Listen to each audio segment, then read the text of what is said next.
তো hello students, welcome to maths explain channel.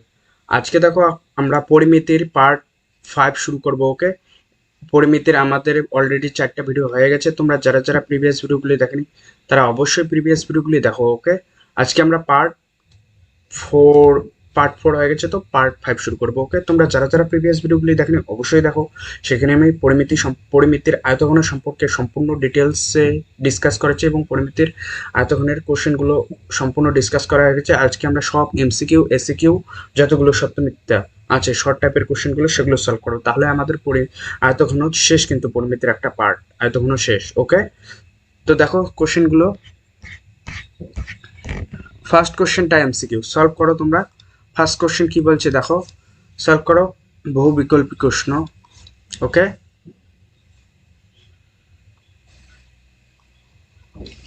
দেখো first question কি বলছে যে একটি সমকোণী চৌপলাকৃতি বাক্সের ভিতরে আয়তন দেওয়া আছে 440 ঘন সেমি এবং ভিতরের ভূমি তলের ক্ষেত্রফল দেওয়া আছে এত বর্গ সেমি। তাহলে উচ্চতা আগে আমাকে বলো, ক্ষেত্রফলের সঙ্গে যদি এইচ আমরা গুণ করি তাহলে আমরা আয়তন পাবো। ক্ষেত্রফল মানে কি? দৈর্ঘ্য ইন্টু প্রস্থ, তার সঙ্গে যদি উচ্চতা গুণ করি তাহলে আয়তনটা পাবো, তাই তো? সেটাই এখানে করব আমরা। তাহলে এখানে মোট আয়তন দেওয়া আছে, উচ্চতা জানা নাই, ক্ষেত্রফল জানা আছে। তাহলে আমাদের এ জানা আছে কত, দেখো এ কি, এ কত দেওয়া আছে 440। ওকে, এ দেওয়া আছে, এ এ না, আমাদের এন দেওয়া আছে। ওকে, এখানে কি দেওয়া আছে,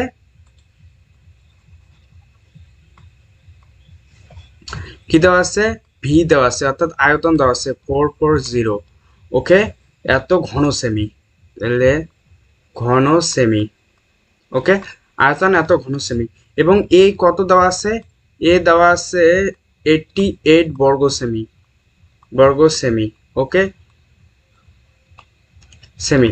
তাহলে এর সঙ্গে যদি আমরা এ ইন্টু এইচ করি, যেটা বের করব আমরা, তাহলে আমরা ভি পাচ্ছি। তাহলে এখানে এর মান কত, 88 এইচ ইজ ইকাল টু 440 পাচ্ছি। ওকে, তাহলে এখানে দেখো কত দিয়ে ভাগ করলে কাটা যায়, কত দিয়ে।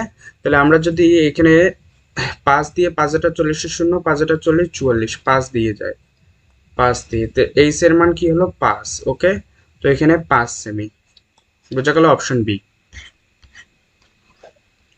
তো নেক্সট প্রবলেম দেখো, নেক্সট প্রবলেম 2 নম্বরটা কি বলছে, একটি আয়তঘনাকার গর্তের দৈর্ঘ্য দেওয়া আছে, প্রস্থ দেওয়া আছে, গভীরতা দেওয়া আছে। তাহলে ওই গর্তে 5 মিটার দৈর্ঘ্যর 5 মিটার দৈর্ঘ্যর 16 মিটার প্রস্থ এবং 2 মিটার পুরু তক্তা রাখা যাবে কতগুলি? 5 মিটার কি বলছে দেখো, ওই গর্তের মধ্যে 5 মিটার দৈর্ঘ্য, 4 মিটার 4 মিটার প্রস্থ এবং 2 মিটার পুরু তক্তা রাখা যাবে কতগুলি? এইখানে দেওয়া আছে আয়তাকার গর্তের দৈর্ঘ্য এত মিটার, প্রস্থ এত মিটার, গভীরতা এত মিটার। তাহলে আয়তাকার গর্তের আয়তন আমরা বের করতে পারবো। তাহলে আয়তাকার গর্তের দৈর্ঘ্য, প্রস্থ, গভীরতা দেওয়া আছে, তাহলে ওর আয়তন পাবো আমরা। তাহলে আয়তাকার গর্তের আয়তন হবে, তাহলে আয়তকার গর্তের আয়তন কি হবে বলো? আয়তন হবে ভি ইজ ইকাল টু কি, দৈর্ঘ্য ইন্টু প্রস্থ ইন্টু উচ্চতা, তাহলে 40 × 12 × 16, 40 × 12 × 16, এটা রেখে দিলাম। ওকে, এটা রেখে দিলাম। এখন কি বলছে দেখো, এখন বলছে যে ওই গর্তের যদি 5 মিটার দৈর্ঘ্য এবং 4 মিটার প্রস্থ, 2 মিটার পুরু তক্তা রাখা যাবে কতগুলি? এখন দেখো মজার বিষয়, এখানে মজার বিষয় লক্ষ্য করতে পারবে যে এখানে বলছে যে ওই এটা একটা আয়তাকার, ধরো এটা আয়তাকার গর্ত, এটার আয়তন দেওয়া আছে এত এবং এর মধ্যে কতগুলি তক্তা রাখা যাবে। এখানে তক্তার দৈর্ঘ্য প্রস্থ উচ্চতা দেওয়া আছে, তক্তার 5 মিটার দৈর্ঘ্য, 4 মিটার প্রস্থ এবং পুরু তক্তা, তাহলে দৈর্ঘ্য প্রস্থ দেওয়া আছে এবং পুরু কতটা মোটা রাখা যাবে। তাহলে এইভাবে তক্তাগুলো রাখা যাবে, অবশ্যই এইভাবে রাখতে লাগবে। এইভাবে ছবিটা হলো না ভালো করে, এইভাবে রাখবে। তাহলে এই তক্তার সংখ্যাকে, এই তক্তার যত, অর্থাৎ প্রত্যেকটা তক্তা কত আয়তনের তার উপর ডিপেন্ড করবে। এখানে দেখছে ওই গর্তে 5 মিটার দৈর্ঘ্য, মিটার প্রস্থ এবং 2 মিটার পুরো তক্তা রাখা যাবে কতগুলি। তাহলে প্রথমে একটা তক্তার আয়তন বের করব আমরা, তারপর ওই তক্তার আয়তন দিয়ে এটাকে ভাগ করলে আমরা পাবো কতগুলি তক্তা রাখা যাবে। তাহলে একটি তক্তার আয়তন কি হবে, একটি তক্তার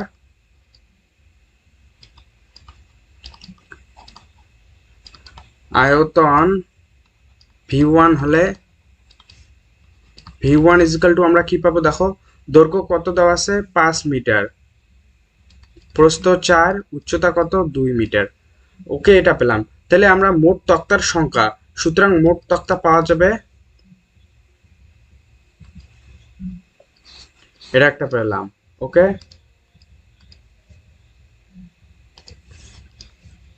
সুতরাং মোট তক্তা পাওয়া যাবে, মোট তক্তা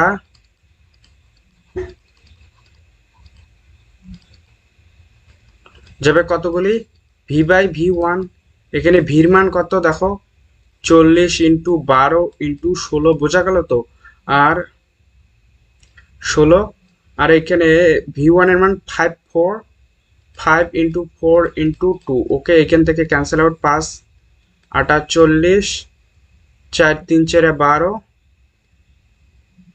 8 2 16, 8 8 64, 64 ইন্টু 3 কত হয়, 3 4 12 2, 3 6 18 19, 192। তাহলে 192 অর্থাৎ 192টি তক্তা রাখা যাবে, বোঝা গেল, অপশন বি।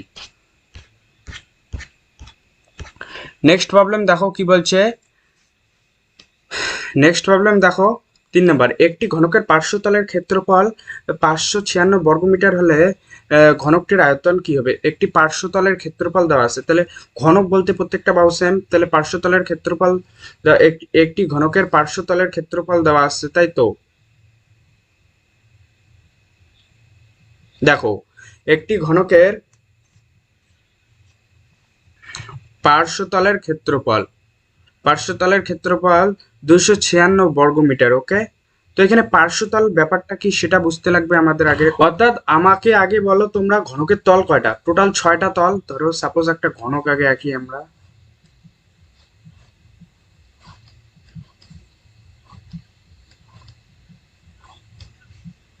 টোটাল 6টা তল। তাহলে পার্শ্বতল বলতে আমাদের এই দুইটা তলকে ইরেজ করতে লাগবে, অর্থাৎ এই দুইটা তল বাদে যে তলগুলো আছে সেগুলো, নিচেরটা আর উপরেরটা বাদে, যে উপরেরটা বাদ দিলাম আর নিচেরটা বাদ দিলাম, বাদ দিয়ে যে তলগুলো আছে সেগুলোকে আমরা পার্শ্বতল বলবো। তাহলে 1 2 3 4, টোটাল 4টে পার্শ্বতল, উপরেরটা নিচেরটা বাদ দিয়ে যে তলগুলো আছে সেগুলোকে আমরা পার্শ্বতল বলবো। ওকে, তো এখানে পার্শ্বতলের সংখ্যা 4টা।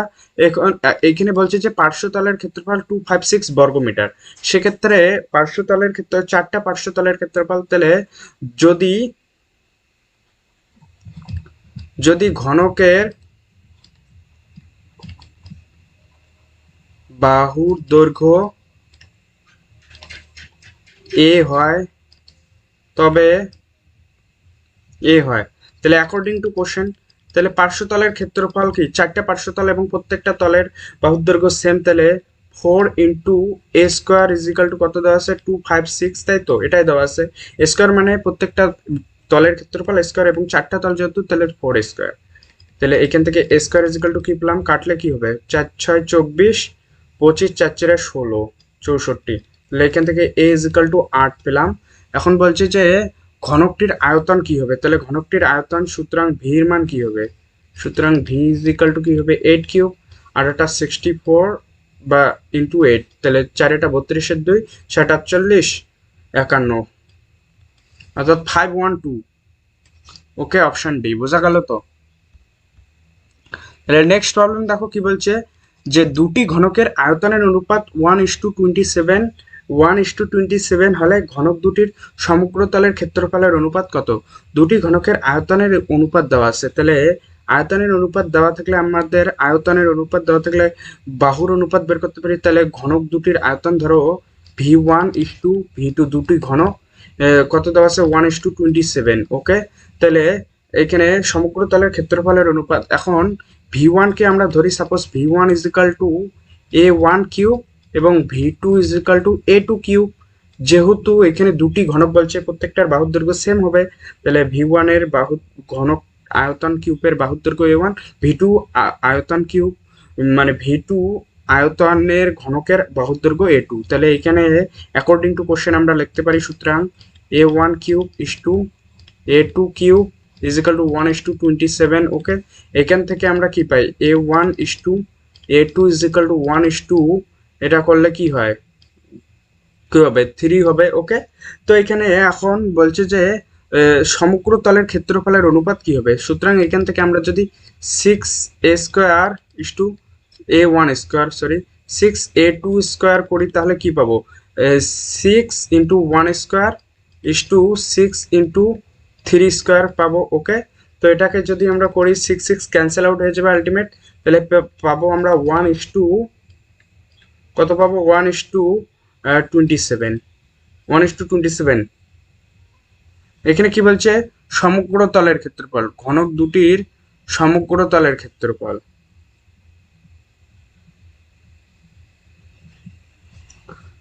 সমগ্র তলের ক্ষেত্রফল তাহলে কি হলো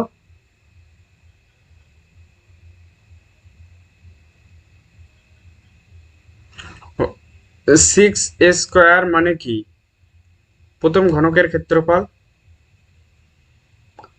6a2 স্কোয়ার দ্বিতীয় ঘনকের ক্ষেত্রফল। এখানে a2 স্কোয়ার 1:9 হবে না, a2 স্কোয়ার তো না, তাহলে 3 × 9 তো বোঝা গেল, তাহলে 1:9 অপশন দেখো কত, অপশন সি। ওকে, তো দেখো নেক্সট প্রবলেম দেখো কি বলছে 5 নাম্বারটা ইম্পর্টেন্ট কোশ্চেন। একটি ঘনকের সমগ্র তলের ক্ষেত্রফল s বর্গ একক এবং কর্ণের দৈর্ঘ্য d একক হলে s ও d এর মধ্যে সম্পর্ক কি হবে। একটি ঘনকের সমগ্র তলের ক্ষেত্রফল s বর্গ, ধরি ঘনকের বাহুর দৈর্ঘ্য, ধরি ঘনকের বাহুর দৈর্ঘ্য a একক। ওকে, এখন কি বলছে সমগ্র তলের ক্ষেত্রফল s বর্গ একক, তাহলে অ্যাকর্ডিং টু কোশ্চেন আমরা কি লিখতে পারি বলো, s সমগ্র তলের ক্ষেত্রফল 6a স্কয়ার লিখতে পারি, তাই তো সমগ্র তলের ক্ষেত্রে s বর্গ একক এবং কর্ণের দৈর্ঘ্য d একক হলে, এবং কর্ণ মানে কি d কর্ণ মানে কি হবে a cube plus a cube, যেহেতু তিনটে বাহুই সেম তাহলে a square plus a square plus b square plus c square, cube না স্কয়ার হবে।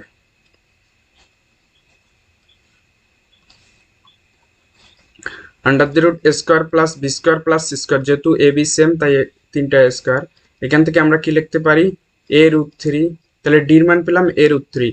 এখন এদের মধ্যে সম্পর্ক কি, এখান থেকে আমরা কি বের করতে পারি, সুতরাং যদি স্কয়ার করি উভয় পক্ষকে স্কয়ার করে দেয় তাহলে আমরা কি পাচ্ছি d square is equal two a square into 3, d square is equal two a square into 3। ওকে, তো এখন দেখো আমরা কি পাবো, দেখো এখন কি পাবো, আমরা কি পেলাম, এটা 1 নাম্বার দাও, এটা 2 নাম্বার দাও। যদি আমরা 1 আর 2 কে ভাগ করি, ডিভাইডিং 1/2 করে কি পাই, 1/2 করে কি পাই যে s/d square is equal to 6a square by 3a square. Okay, এখানে স্কয়ার স্কয়ার ক্যান্সেল আউট, এখানে 2। ওকে, তো এখান থেকে আমরা কি পেলাম s is equal to 2d square. Okay, s is equal to 2d square, এখানে কোথায় অপশন, বা d square is equal to s/2, option D. Okay, তো নেক্সট প্রবলেম দেখো নিচের বিবৃতিটি সত্য না মিথ্যা সেটা বলছে। একটি ঘনকের প্রতিটি ধারের দৈর্ঘ্য দ্বিগুণ করলে ঘনকটির আয়তন প্রথম ঘনকের আয়তনের 4 গুণ হবে। অবশ্যই না, 8 গুণ হবে, কারণ দ্বিগুণ আগে ঘনকের বাহুর দৈর্ঘ্য যদি a থাকে, অর্থাৎ প্রথম ক্ষেত্রে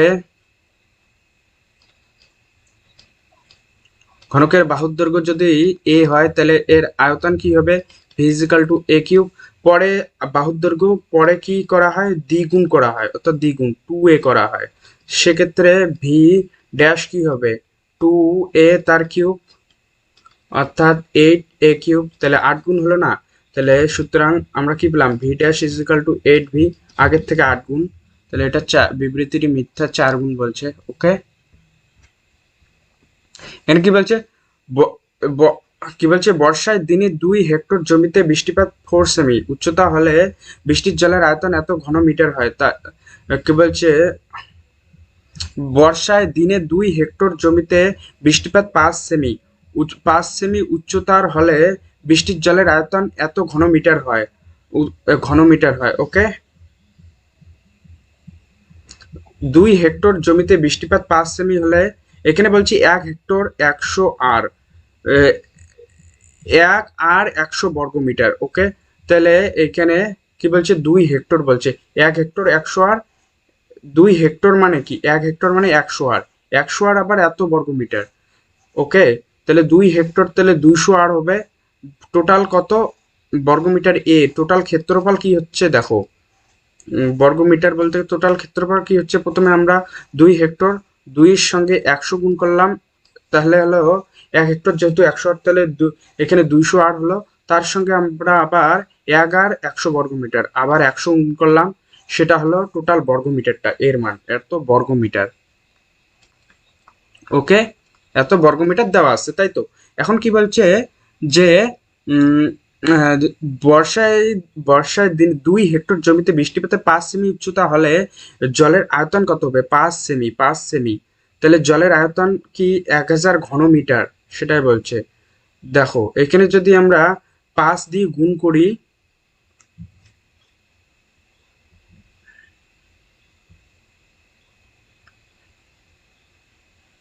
দেখো এখানে যদি আমরা কি বলছে, 2 হেক্টর জমিতে 5 সেমি, এখন দেখো আমরা 5 সেমি, সেমি কি আমরা মিটারে আনবো, তাহলে এখানে উচ্চতা এইচ এর মান কত দেওয়া আছে? এইচ এর মান দেওয়া আছে 5 সেমি, তাই তো। এখানে এটাকে মিটার করলে মিলি সেন্টি ডেসিমিটার, তাহলে 0.05 মিটার হবে, তাই তো, মিটার। সুতরাং ভি অর্থাৎ আয়তন কত হবে তাহলে? 2 ইন্টু,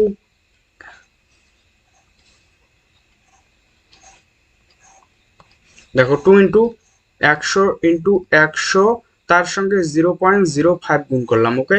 এখান থেকে আমরা 2 ইন্টু 100 করলাম, আর এখানে 100 গুণ করলে ক্যান্সেল আউট হয়ে যাবে, তাহলে 5 হলো। তাহলে এখান থেকে কি পেলাম? 10, 2টা শূন্য, তাহলে 1000, তাহলে সত্য বিবৃতিটি, ওকে। বোঝা গেল? শূন্যস্থান পূরণ, এখানে কি বলছে দেখো, শূন্যস্থান পূরণ করো, কি বলছে, একটি সমকোণী চৌপলের কর্ণের সংখ্যা কয়টি বলো? একটি সমকোণী চৌপলের কর্ণের সংখ্যা অবশ্যই 4টি হবে। সাপোজ এটাই দেখো, এটা একটা সমকোণী চৌপল, কর্ণের সংখ্যা কি, এইখান থেকে একটা শুরু হলো, এইদিকে শেষ, নিচের দিকে একটা, ওকে। তারপর এইখানকার এই মাথায়, এইখানকার এই মাথা শেষ, এবং এইখানকার এই মাথা, এই মাথা এইখানে নিচের মাথায় শেষ, ওকে। এবং এইখানকার এই মাথা, উপরের মাথা এইদিকে নিচের মাথায় শেষ, এইখানকার উপরের মাথা এইদিকে নিচের মাথায় শেষ, 4টা কর্ণ। বোঝা গেল? তো নেক্সট দেখো 4টা দেওয়া আছে। তাহলে একটি ঘনকের একটি তলের কর্ণের সংখ্যা, একটি ঘনকের একটি তলের কর্ণের সংখ্যা কয়টা হবে? ও, একটি এ- এ- এ- একটি ধারের দৈর্ঘ্য, একটি ঘনকের একটি তলের কর্ণের দৈর্ঘ্য ইন্টু একটি ধারের দৈর্ঘ্য। কি বলছে, একটি ঘনকের একটি তলের কর্ণের দৈর্ঘ্য কি হয়? আমরা জানি একটি একটি তলের কর্ণের দৈর্ঘ্য, একটি ঘনকের তল এটা একটা, এবং এর বাহুর দৈর্ঘ্য যদি এ হয়, ঘনক মানে প্রত্যেকটা বাহু সেম, এবং আমরা জানি বর্গক্ষেত্রের কর্ণের সূত্র কি, √2a। এখানে √2a, এ মানে বাহু, তাহলে এখানে কি বলছে, তাহলে √2 হবে এখানে, আর ইন্টু একটি বাহু ধারের দৈর্ঘ্য, বা এইগুলোকে ধারেই বলে, ওকে। সেটাই। সমকোণী চৌপলের দৈর্ঘ্য প্রস্থ উচ্চতা সমান হলে সেই বিশেষ ঘনবস্তুর নাম ঘনক, জানি সবাই।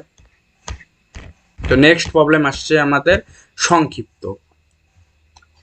দেখো একটি কি বলছে, আয়তঘনকের তল সংখ্যা এক্স, তল সংখ্যা কয়টা? 6টা তল, এক্স ইজিক্যাল টু 6 হবে, লিখে নিলাম। এক্স ইজিক্যাল টু ধার সংখ্যা ওয়াই, তাহলে ধার সংখ্যা কয়টা? আমরা জানি ওয়াই ইজিক্যাল টু 12, ধার সংখ্যা 12টা, তাই তো। ধার সংখ্যা 12টা, তাই তো, ধার সংখ্যা 12টা হয়। তারপর কি বলছে, শীর্ষবিন্দুর সংখ্যা কয়টা হয়? জেড এর মান, জেড ইজিক্যাল টু, দেখো শীর্ষবিন্দু কয়টা হয়, সাপোজ এটা একটা ঘনক, তাই তো।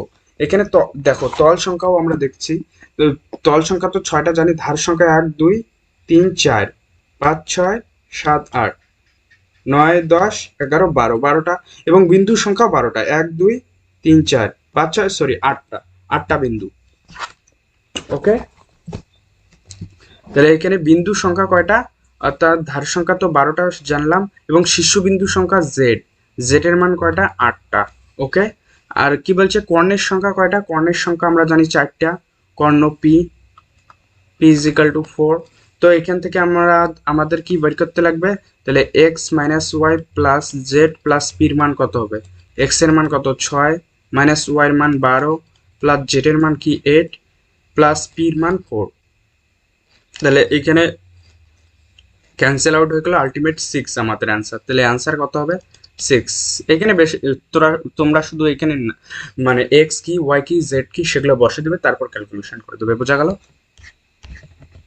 নেক্সট প্রবলেম 2 নম্বরটা দেখো কি বলছে, একটি আয়তঘনকের মাত্রা যথাক্রমে 4 6 4। একটি আয়তঘনের মাত্রা যথাক্রমে 4 6 4। ওকে, তাহলে দৈর্ঘ্য প্রস্থ উচ্চতা দেওয়া আছে, এবং 8 2h-1 2 একক।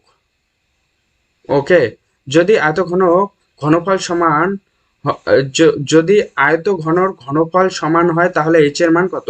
তাহলে একটির মাত্রা দেওয়া 4 6 4, এবং এবং দুটি আয়তঘনের মাত্রা যথাক্রমে দেওয়া আছে দুইটাই। যদি আয়তঘনের ঘনফল সমান হয় তাহলে এখান থেকে সলিউশন আমরা কি পাবো বলো।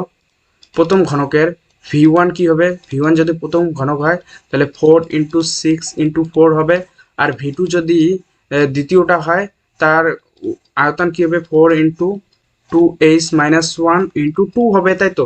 এবং এখানে কি বলছে, দুইটির আয়তঘনর ঘনফল যদি সমান হয় তাহলে h এর মান। তাহলে অ্যাকর্ডিং টু কোশ্চেন আমরা কি পাচ্ছি,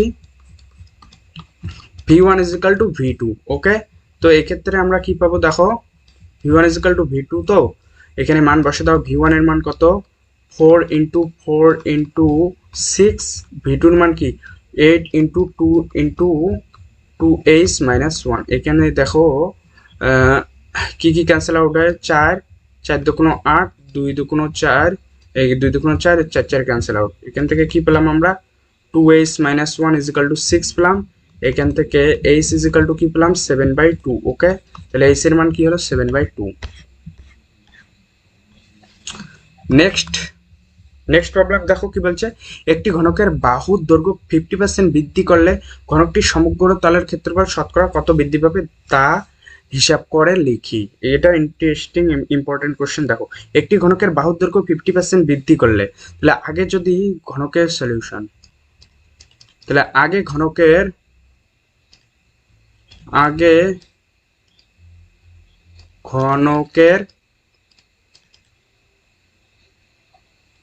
বাহুর দৈর্ঘ্য এ ধরি। ওকে, বা ধরি আগে ঘনকের বাহুর দৈর্ঘ্য এ ধরি, তাহলে 50% বৃদ্ধি করলে ঘনকের বাহুর দৈর্ঘ্য হয় 50% করলে বাহুর দৈর্ঘ্য হয় কত হয় বলো। 50% বৃদ্ধি করলে বাহুর দৈর্ঘ্য কি হবে, a প্লাস 50/100 a ইন্টু 50/100 বা a ইন্টু a, এত হবে। তাহলে এখানকে a/2, এখান থেকে কি লেখা যায় 3a/2 হলো। ওকে, ঘনকের বাহুর দৈর্ঘ্য কি হলো 3a/2, 50% বৃদ্ধি করার ফলে। তাহলে কি বলছে, ঘনকের সমগ্র তলের ক্ষেত্রফল শতকরা কত বৃদ্ধি পাবে। আগে ঘনকের সমগ্র তলের ক্ষেত্রফল কি ছিল, অর্থাৎ আগে ঘনকের সমগ্র তলের ক্ষেত্রফল ছিল কত, আগে ঘনকের সমগ্র তলের ক্ষেত্রফল ছিল 6 স্কয়ার, তাই তো। এটাই তো আমরা জানি ঘনকের এবং 50% বৃদ্ধি করার ফলে ঘনকের সমগ্র তলের ক্ষেত্রফল হলো 50% বৃদ্ধি করলে ঘনকের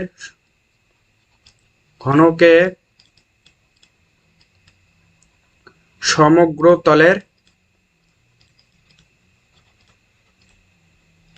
ক্ষেত্রফল হয় কত, 50% বৃদ্ধি করলে এই যে 6 স্কয়ার মানে 3a/2 তার স্কয়ার। ওকে, তাহলে এখান থেকে 2 দুগুণ 4 ক্যান্সেল আউট হয়েছে, তাহলে এখানে কি আসলো 2 দুগুণ 4, 2 2 3, তাহলে 3 × 9 স্কয়ার বাই টু, বা এটাকে কি লেখা যায়, দিলাম 27, 27 স্কোয়ার বাই 2। ওকে, এত হলো পরে 50% বৃদ্ধি করার ফলে। এখন কি বলছে, বলছে সমগ্র তলের ক্ষেত্রফল শতকরা কত বৃদ্ধি পাবে সেটা ফাইন্ড করতে বলছে। তাহলে শতকরা কত বৃদ্ধি পাবে, তাই তো, তাই তো। তাহলে দেখো সমগ্র তলের ক্ষেত্রফল কত বৃদ্ধি পায়, 6 স্কোয়ারে বৃদ্ধি পায়। দেখো 6 স্কোয়ারে সমগ্র তলের ক্ষেত্রফল কত বৃদ্ধি পায়, কত বৃদ্ধি পায়, 27 স্কোয়ার বাই 2, 2 মাইনাস 6 স্কোয়ার, এটাই তো বৃদ্ধি পায় না, 6। তাহলে এটাকে কি লেখা যায়, দেখো এটাকে কি লেখা যায়, 6 × 12, 27 থেকে 12 গেলে কি হয়, 27 মাইনাস 12 গেলে এখানে 5, 15 হয়। তাহলে 15 স্কোয়ার বাই 2, 6 স্কোয়ারে ঘনকের বাহুর দৈর্ঘ্য বৃদ্ধি পায় 15 স্কোয়ার বাই 2। তাহলে একে বৃদ্ধি পাবে কত, সুতরাং একে বৃদ্ধি পাবে 15 স্কোয়ার বাই 2 ইন্টু 6 স্কোয়ার। তাহলে 100তে বৃদ্ধি পাবে কত, 100তে বৃদ্ধি পাবে, 100তে বৃদ্ধি পাবে, এখানে 100 স্কোয়ার স্কোয়ার ক্যান্সেল আউট, 100তে বৃদ্ধি পাবে কত, 15/2 ইন্টু 6 ইন্টু 100, তাই তো। এখান থেকে কি হয়, 50 100, এখানে 3 × 6, 3 × 6, 3 × 15, আর এখানে 25 × 50। তাহলে এখানে দেখো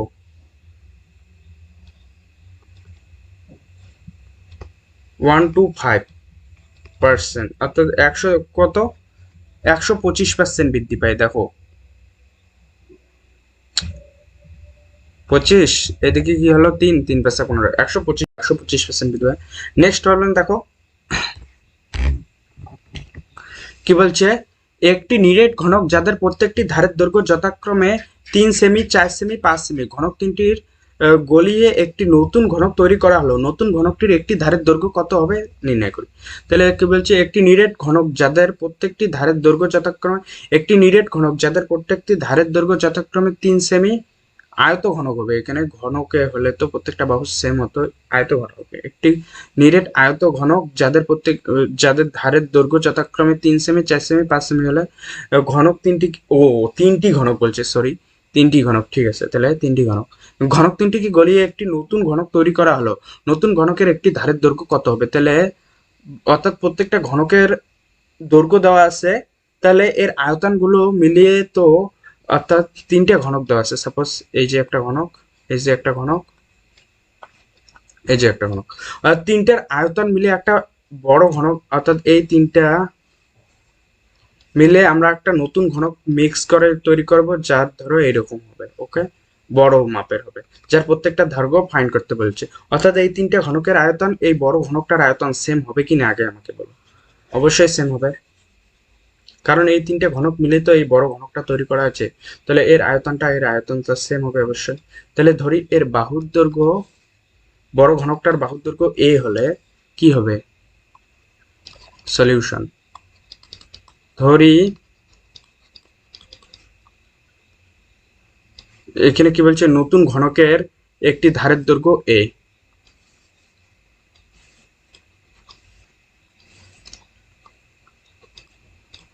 নতুন ঘনকের একটি ধারের দৈর্ঘ্য a, ওকে। তাহলে কি হবে, অ্যাকর্ডিং টু কোশ্চেন এগুলোর প্রত্যেকটার আয়তন, তাহলে ঘনক যেহেতু, তাহলে আয়তন 3³ a সেমি নাও, এখানে যেহেতু সেমিতে বের করবো, a3³ অর্থাৎ a³ প্রথমটা বাহু 3, তাহলে 3³ plus 4³ plus 5³ is equal two a³ হবে, তাই তো, কারণ এগুলোর আয়তন যোগ করে তো এই ঘনকটা তৈরি হয়েছে, তাই তো।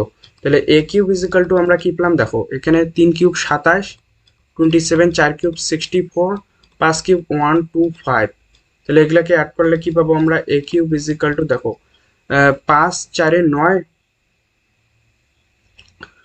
5 4 9, 9 আর 7 কত হয়, এখানে 16, 16 6, ওকে।